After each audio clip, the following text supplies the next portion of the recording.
আমার কুষ্টিয়ার ডিসিটা কিছুদিন আগে বদলি হয়ে গেছে, আপনারা শোনেননি? বাংলাদেশের একজন ভালো ডিসি ছিল। এই দেশটা অপরাধ বন্ধ হয় না, কারণ কিছু মানুষ সৎ সাহস নিয়ে যদি ভালো কাজ করতেও চায় তারে ওই জায়গায় আর রাখতে দেয় না। শয়তানরা ওখান থেকে এমন জায়গায় নিয়ে যায়। সেদিন মন্ত্রণালয়ে গিয়েছিলাম, স্যারের সাথে আমার দেখা হয়নি। ওনারা জনপ্রশাসন মন্ত্রণালয়ে নিয়ে ওএসডি করে রেখে দিয়েছে। যতগুলো মানুষকে সারা বাংলাদেশে আমরা দেখতে পাচ্ছি যারা একটু সৎ সাহস নিয়ে ভালো কাজ করার জন্য দাঁড়িয়ে যায়, পেছন দিক থেকে তাদের মাজা কেটে ফেলে। এই দেশে ভালো মানুষ বা ভালো কাজ করার সাহস মানুষ পাবে কি করে আর নেবে কি? এই জন্যই চাচ্ছিলাম যে 151 জন যদি এবার হতে যায় পারতো, ওখানে আমরা সব ওই পরিচিত ওই যে কথাগুলো যে জেনেছিলাম আদম আলাইহিস সালামের মাধ্যমে, ওগুলো সব একটা একটা করে পাশ করতাম। একদিনে সংসদ বসার পরের ভেতরে প্রথম অধিবেশনে 125 দিন 133টা আইন পাশ করেছে, একটাও কোরআনের আইন না। রাজশাহীর অধ্যাপক মুজিবুর রহমান এমপি উনি একবার তুললো যে নামাজের বিল আমরা চাই, বাইরে এসে দেখে ওনার সমালোচনা করছে অনেক নামধারী মুসলমান এমপিরা। এই দেশে নামাজ কায়েম করতে চায় রাষ্ট্রীয়ভাবে, একটা কথা হলো উনি কি ওনার বাবার কথা বলেছিল? কথা বলে উনি মদের বিরুদ্ধে কথা বলেছিলেন। আমাদের তো সময় দেয় 2 মিনিট, আমরা এলাকার কথা বলতে সময় শেষ।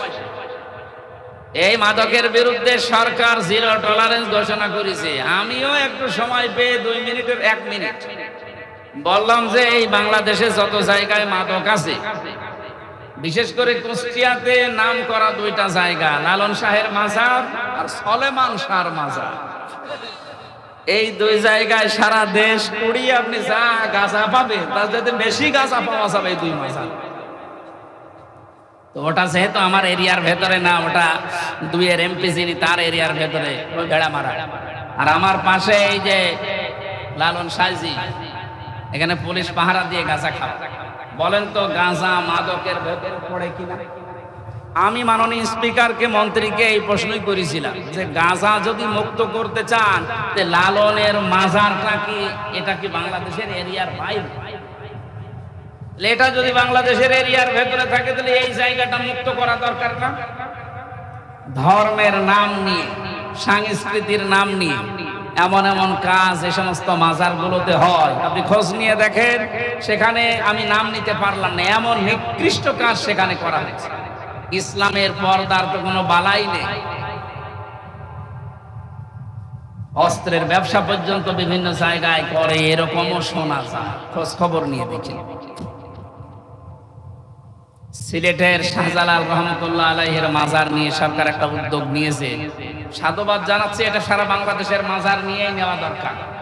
এটা আমি এক সংসদ সদস্যর কাছে শুনলাম যে ওই জায়গাতে নাকি যা টাকা পয়সা কালেকশন হয়, এটা মাদ্রাসা এতিমখানা আছে, ওখানে দেওয়া হবে। ওখানে কোনো 2 নাম্বারই আর এখন কেউ করতে পারবে। উদ্যোগটা ভালো। সারা বাংলাদেশে নলতা আরেকটা আছে না, এরকম যত বাংলাদেশে মাজার আছে 48,000-এর উপরে। আমরা চাই সব জায়গা থেকে অনইসলামিক যত কাজ আছে সব বন্ধ হোক। আল্লাহর ওলিদের এই মাজারগুলো সংরক্ষিত থাকুক। মানুষ সেখানে যাবে দোয়া করার জন্য, সেখান থেকে দোয়া চাওয়ার জন্য। কারণ যে পড়ে আছে সে তো অসহায় হয়ে পড়ে আছে আপনার চাইতে, আপনি তার কাছে কি কারণে চাইবেন? আল্লাহর ওলিদের এই মাজারগুলো সংরক্ষিত করার মাধ্যমে এখানে যদি টাকা পয়সা দান সাদকা মান্নত কোনো কিছু আসে, এগুলো এতিমদের মাঝে, যারা অসহায় তাদের মাঝে বিলোপন করা দরকার। তাহলে এই ভণ্ডামিগুলো কমে যাবে। আমি এইটা বলেছিলাম মন্ত্রীর কাছে, আর উনি জবাব দিল কি? আমি নিজেই আবার বলতে গেলাম যে আমি প্রশ্ন করলাম কি আর আপনি জবাব দিলেন। আমার প্রশ্ন